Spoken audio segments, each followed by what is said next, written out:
মতি প্রতিদিনের মতো আজও মাছ ধরছিল। জেলে ভাই, ও জেলে ভাই, আমাকে ছেড়ে দাও। মাছও কথা কয় নাকি? আগে তো দেখিনি। এটা কি ভূত নাকি আবার? না জেলে ভাই, আমি ভূত না, আমি জাদুর মাছ। আমাকে ছেড়ে দাও, আমি তার বিনিময়ে তোমার সব ইচ্ছা পূরণ করে দেব। না, আমি গরিব মানুষ, আমার আবার কিসের ইচ্ছা? দুবেলা যা জুটে তাই খাই ভাই। তুই নদীতেই থাক, আজ আর মাছই ধরবো না। মনটা একদম ভেঙে গেল, একটা মাছও পেলাম না আজ। বড়ই পোড়া কপাল। যাই, বাড়িতে যাই। তারপর মতি চলে যায় তার বাড়িতে। ও গিন্নি, কোথায় তুমি? তাড়াতাড়ি আসো। ওগো, তুমি দাঁড়াও, আমি খাবার নিয়ে আসছি। তুমি হাত মুখ ধুয়ে বসো। ঘরে কোনো খাবার নেই, এই মুড়িটুকুই ছিল, নাও। আর আজও কি তুমি কোনো মাছ পাওনি?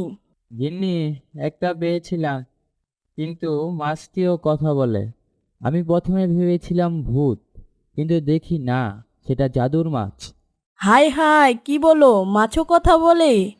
এটা কেমন মাছ? হ্যাঁ গিন্নি গো, জাদুর মাছ ছিল। আমাকে বলল তাকে ছেড়ে দিতে, তার বিনিময়ে সব ইচ্ছা পূর্ণ করবে আমার।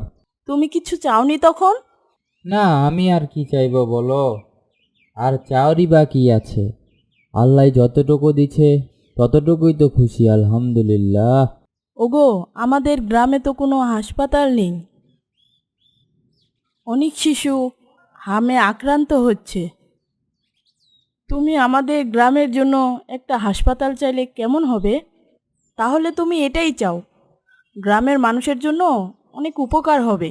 গিন্নি, তোমার মাথায় তো ভালো বুদ্ধি, এটা তো আগে কখনো ভাবিনি। গিন্নি, তাহলে আমি এখনই যাই ওই জাদুর মাছের কাছে, যে আমি বলি একটা আমার হাসপাতাল দরকার। মতি ভাই আর দেরি না করে চলে গেল সেই মাছের কাছে।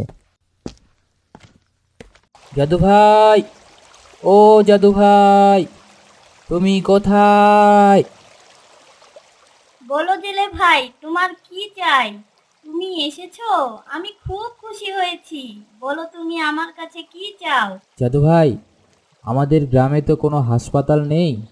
তুমি আমাদের গ্রামের জন্য, আমাদের গ্রামের মানুষের জন্য একটা হাসপাতাল তৈরি করে দাও, যাতে আমাদের শহরে যেতে না হয়, অনেক দূর দূরান্তের পথ।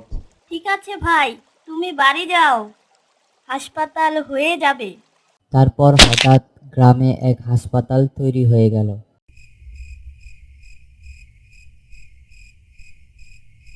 ভয় পেও না সোনামণি, তুমি ঠিক হয়ে যাবে।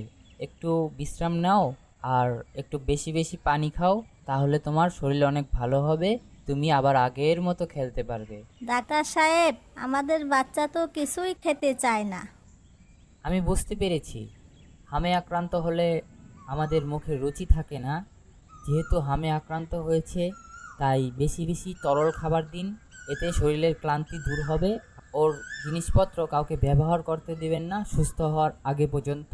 আর যখন বাচ্চারা এই হামে আক্রান্ত হবে, তখন বাচ্চাকে একা রাখবেন, অর্থাৎ কারোর সাথে মিশতে দিবেন না। এটি একটি ছোঁয়াছুঁয়ি রোগ, তাই আপনারা আপনাদের নিরাপদভাবে পরিষ্কার পরিচ্ছন্নভাবে থাকুন।